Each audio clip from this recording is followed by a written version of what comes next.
Hey you guys, so I am back. It's been a minute since I've done a video and I am about to tell you the reason why.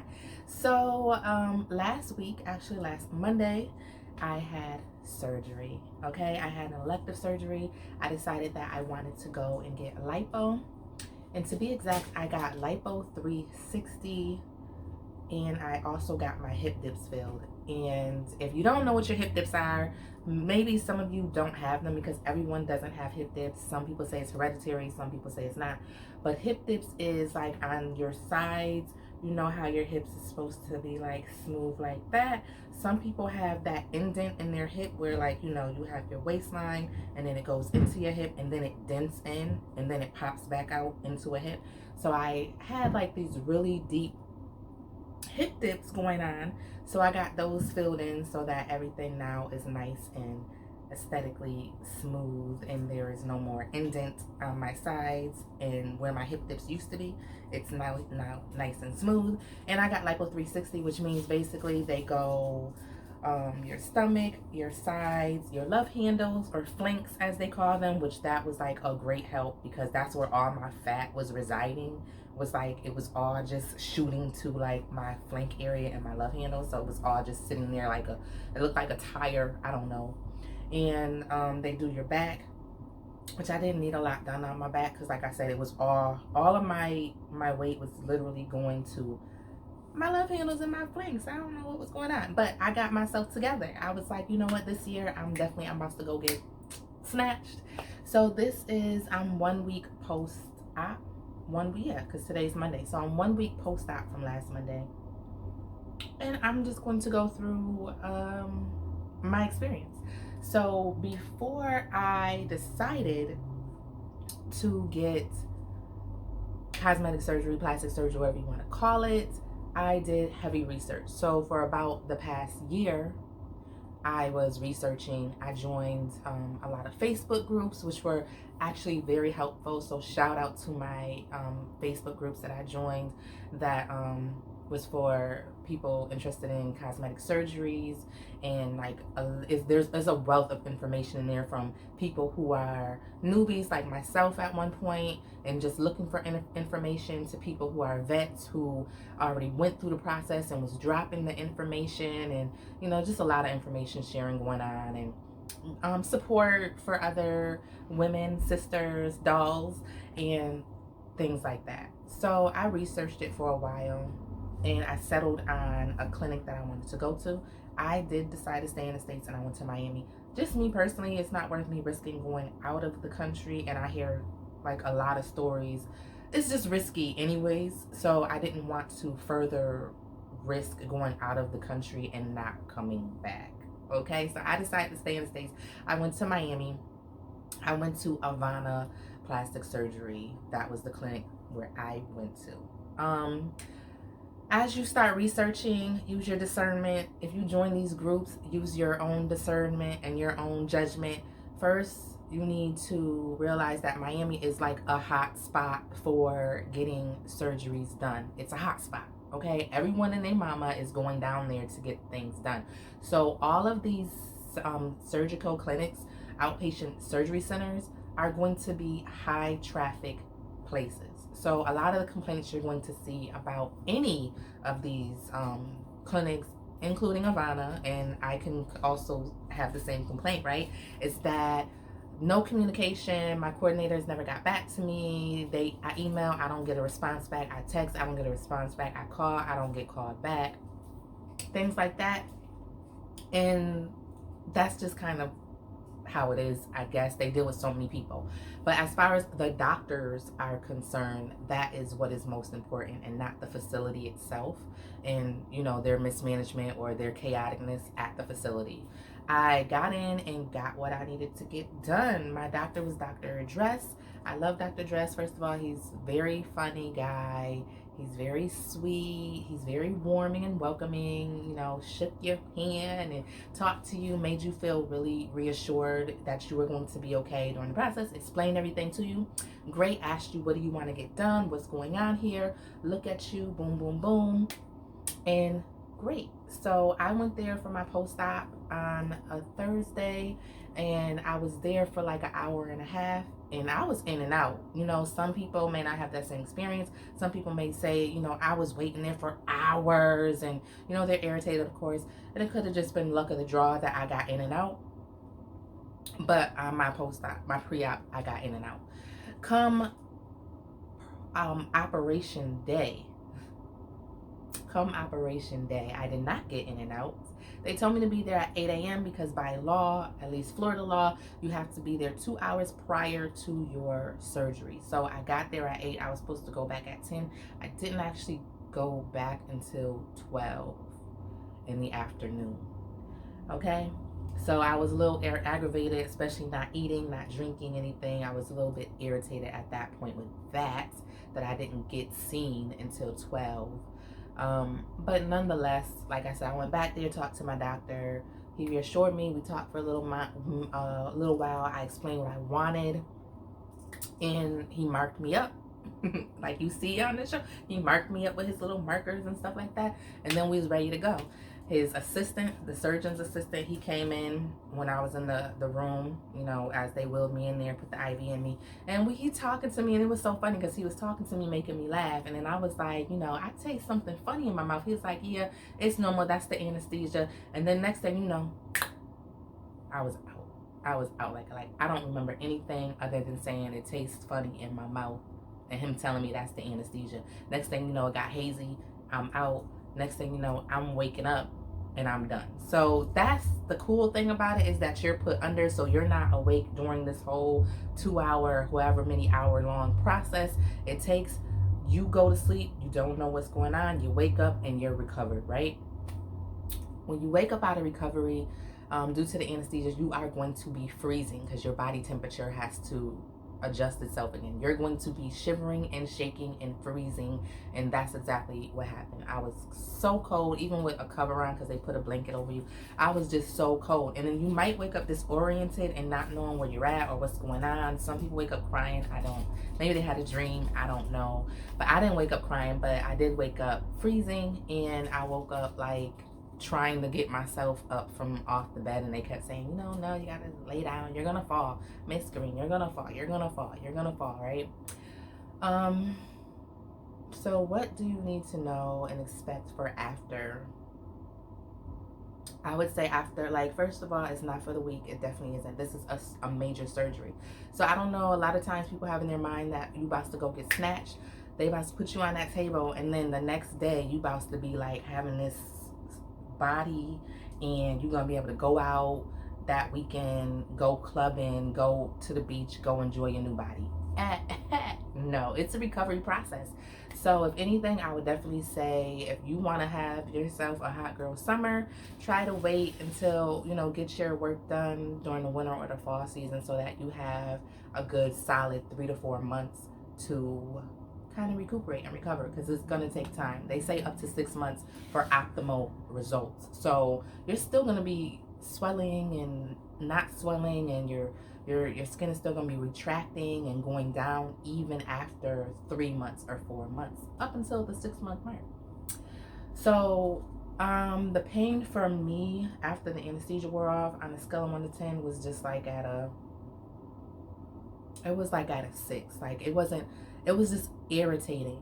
And my thighs, where he filled in the hip dips and did the fat transfer, yes, it burns. My thighs was on fire, okay? My stomach area and my back, it just felt really sore, like I got hit, like somebody beat you up with a bat. It just feels really sore and tender to the touch, and numb. Like it feels numb, like I'm just starting to get my feeling back in my stomach area. But it feels numb, so you can't, it's like not really feeling your skin. Like it just feels weird. It's a numbing feeling, and it feels really, really, really tender and sore. And if you do get fat transfer, just know that wherever they transfer the fat at, it's gonna feel like you are on fire. Now, if you have a high tolerance for pain, which I feel like my pain threshold is real high, it's doable. Like you could be okay. But if you have a low tolerance, you might be one of the ones that are going to be in a lot of pain. I'm not gonna lie to you about that part. You might be one of the ones that's gonna be in a lot of pain and crying and need help through this process. Before going into the process, though, I would say to do your research. Me personally, if you're like at a young age, or and even some of the doctors will tell you this or advise this. You don't have to listen, of course not. But if you're at a young age, or if you haven't had children, that is if you want them. If you haven't had children, then I would recommend waiting until after you're done with having your kids. You're done, you moved on, you're out of that phase. I'm done. I ain't having no more of them things. I'm older now, let's go. Because for one, when you go in your early 20s or whatever, your body is still developing. You haven't hit your last stage. Because I feel like females, we go through 3 stages. Like we have that teenage body, and then we go into our stage 2 body, where it's like that 20-year-old 20 something body, and then like I'm in my 30s now, and we have that stage 3, and that's usually like you're settled down, like you're settled in, okay, this is your final destination body. So it's like your body is still changing, right? And then if you have kids and you don't snap back, you're gonna want your body back. I mean, so you're gonna be right back on the table. And for me personally, I don't think I want to keep on doing multiple rounds. Round 1, round 2, round 3, round 4. I don't want to keep on going back. I had a trouble area that I wanted to fix. I didn't like my stomach area.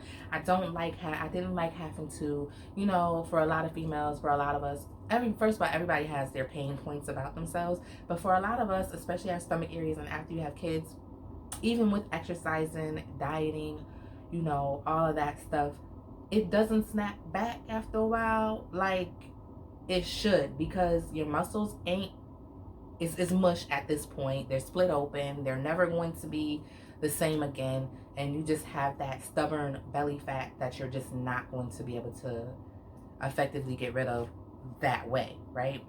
And then it's like clothes don't fit right, sucking in your tummy all the time. I just simply didn't want to do that anymore, so I solved the problem, okay? I just didn't want to do that anymore.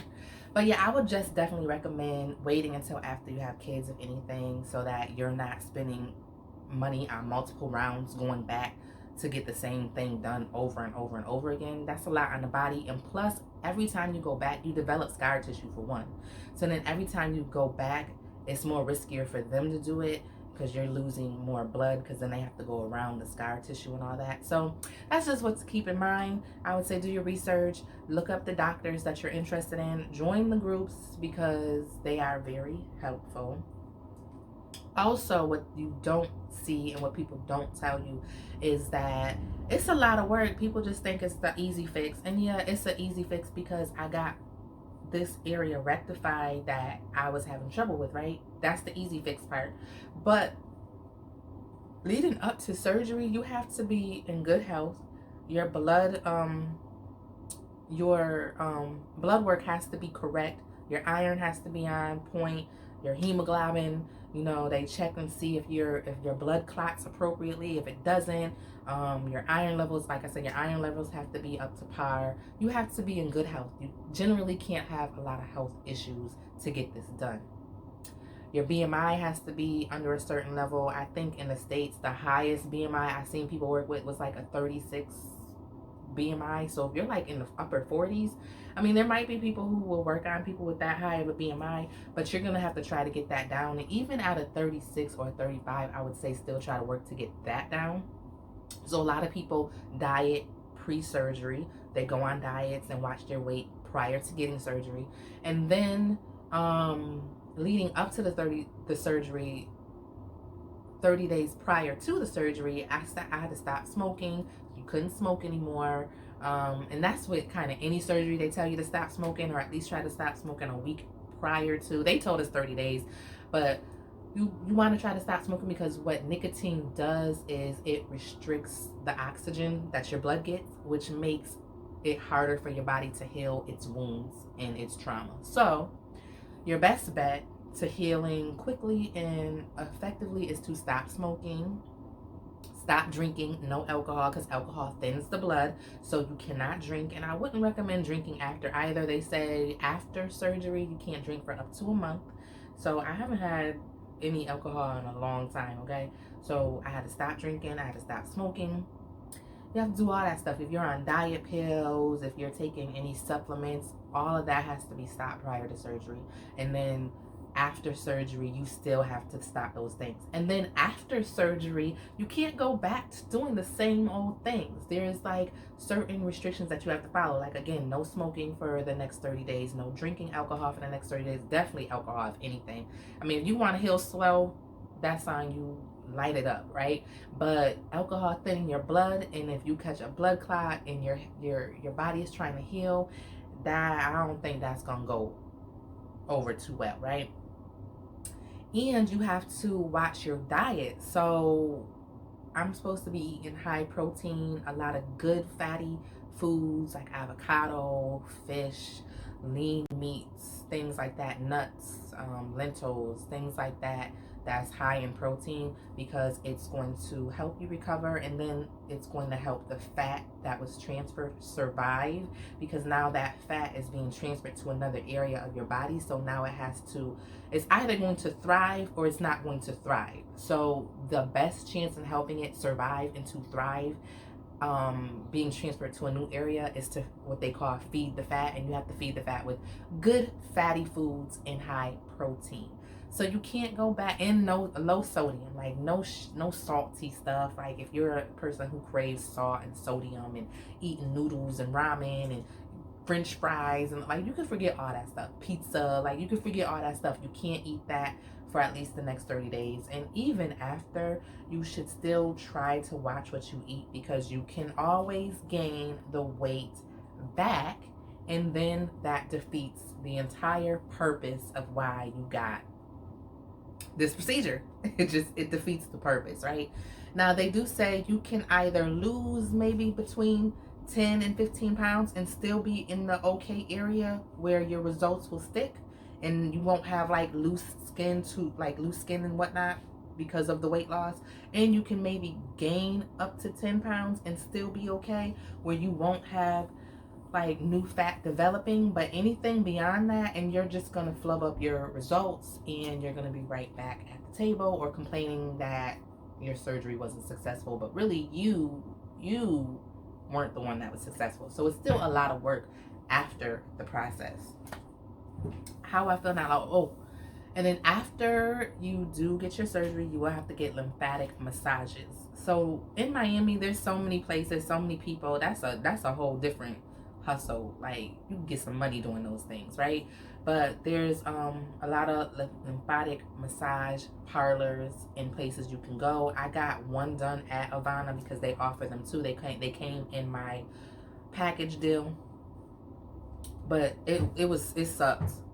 She sucked. So I only got one, and then I got two more done at a massage parlor, which she was absolutely great, and she had a wealth of knowledge, and she drained my lymphs out good. Okay, so so what happens is, during surgery, if you guys don't know, for those who are not familiar with the process, and when they're sticking that thing in and they're sucking out your doing lipo, sucking out your fat and things like that, and transferring the fat, they're also shooting fluids in you and stuff like that to help guide them and to numb those areas. Like, could you imagine if they did it without any numbing of those areas and stuff as well? So it's a lot of fluid that goes inside of you that goes along with that procedure.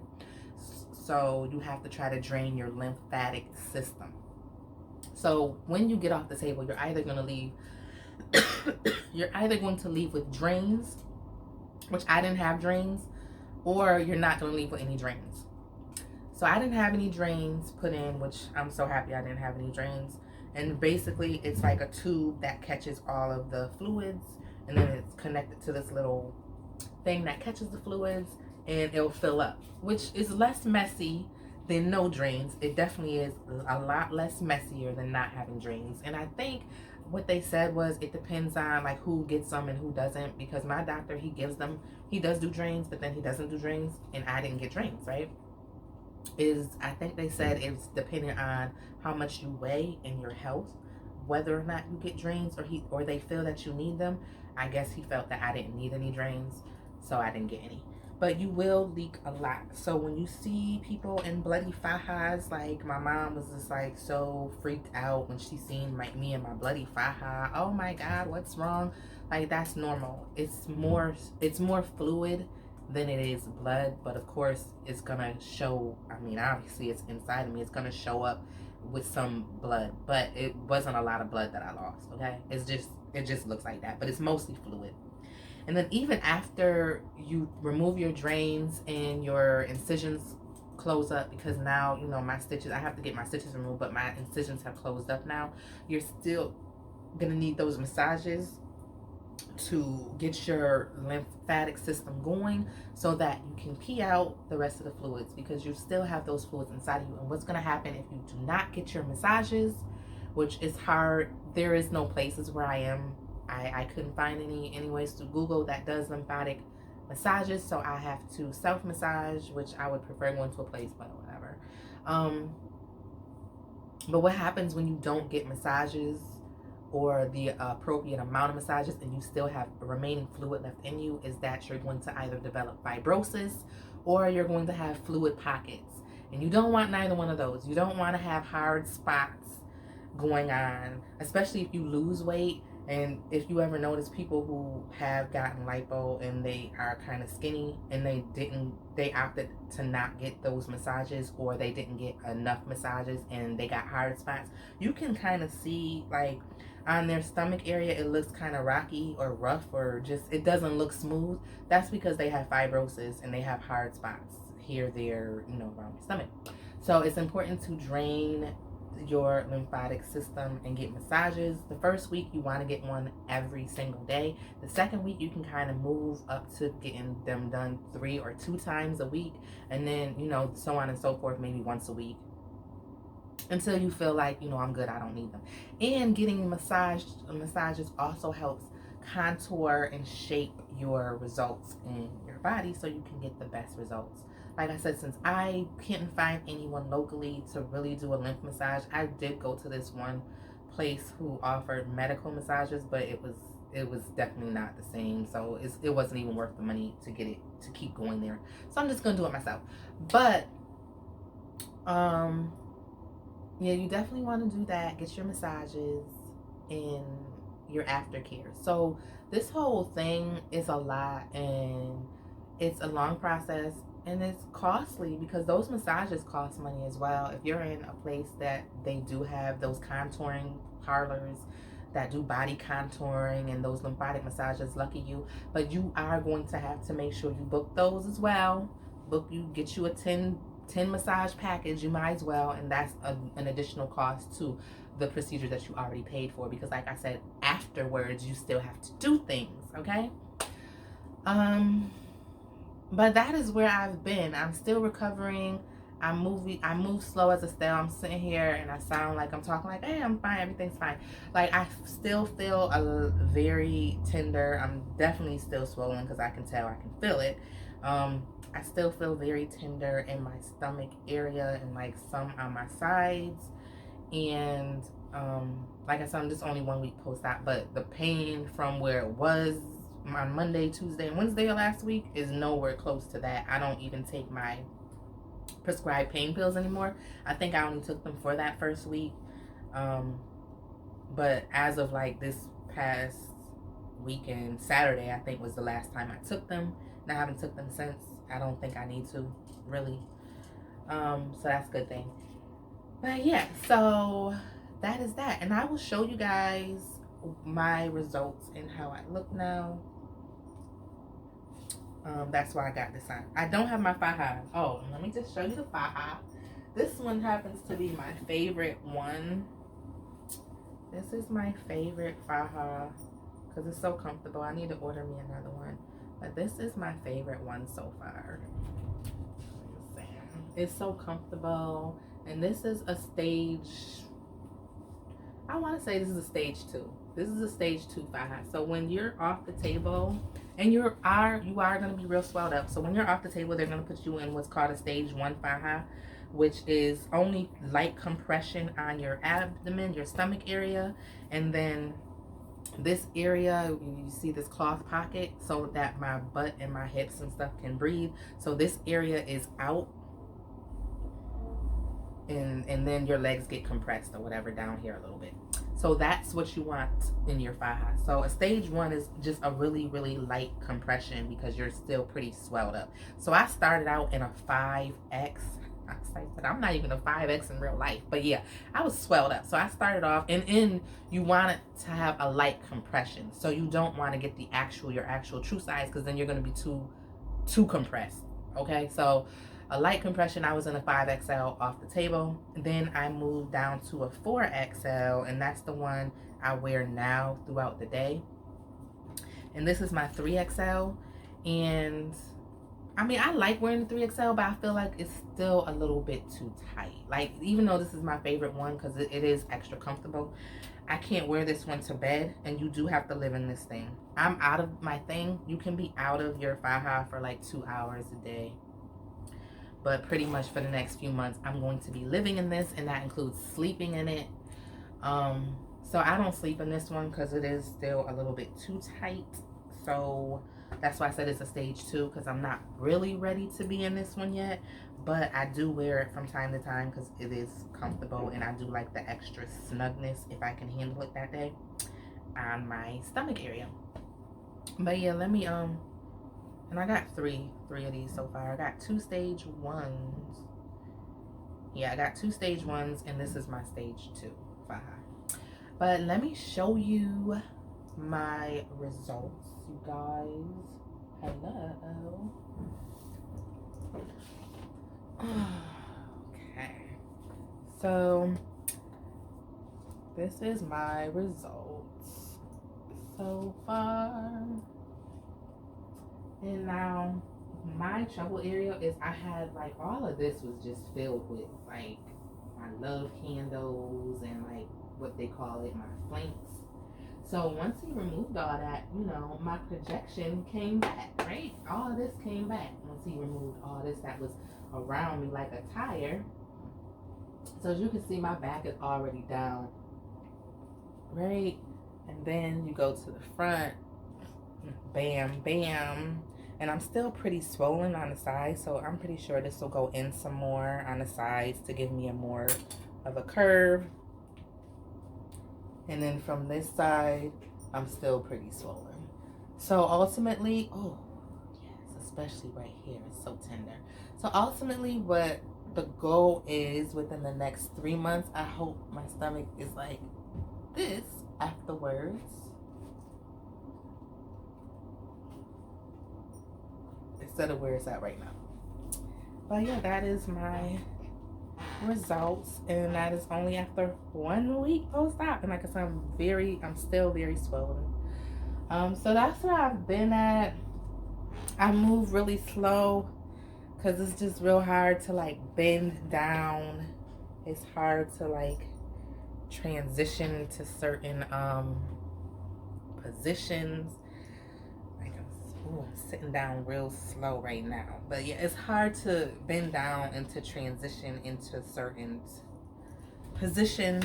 So I've been MIA from my business. I've been MIA from like being on IG, just because I've been kind of more so on my journey here. And I'm slowly getting it back together. So I opened up the shop. If you guys aren't already aware, it's been restocked. I am back home now because I was in Miami for like 11 days. Too long. I was down there for 11 days. That's a whole different story. I wasn't partying. I was just literally like trying to get my appointments in. Got my appointment, recuperating. It was it wasn't no vacation. I was there for 11 days, and I couldn't tell you what I seen down there because I ain't seen nothing. I ain't go nowhere. But I did open up the shop. The shop is back. I did restock some things. The trio scrub is back with the new scents. We now have the GM jar is still in there. That's the strawberry one. And Peachy Queen is now in a scrub, so that's that peach scented, smell good Peachy Queen. And also the lavender and tea tree scrub is now in the scrub trio. I try to switch those out to give a variety. So those are our scrub trio that's out now that'll probably carry us through the summer is those 3 scents. And I stocked up on the Yoni scrub, and also we stocked up on no we didn't. I didn't. The Yoni scrub and the scrub trio is back though, and I am working on 2 new fresh, bright, popping body wash scents, as well as body scrubs and a body oil. I want to get those released hopefully within the next 2 weeks, because I'm kind of behind on releasing my spring summer scents, you know, since we're going into there. And as always, once those do get released, anything that doesn't sell that's from like fall winter time, that will be marked down. Okay, I will send a notification, so make sure you are signed up for my email alerts. I haven't been doing those either, because again, like, I've been MIA, and this is the reason why I've been MIA. Oh, but it's time for me to go, because like, yeah, I have to get back into my fire, and my stomach is like killing me. Like, I don't know, I have this one spot here that's like really sensitive, so I probably need to work that spot a little bit to see if I can get it to go down. Like, and that's another thing you can kind of tell, because if you have like really extra tender spots, then that means it's probably like your lymph that's like it's fluid. It's a fluid pocket, and I don't want none of those. But yeah, I just want to be, you know, real with y'all and let y'all know that's what I have. That's what happened. That's what went on. That's what I did, y'all. So yeah, I don't know. I will catch y'all in the next video. Thank you for watching.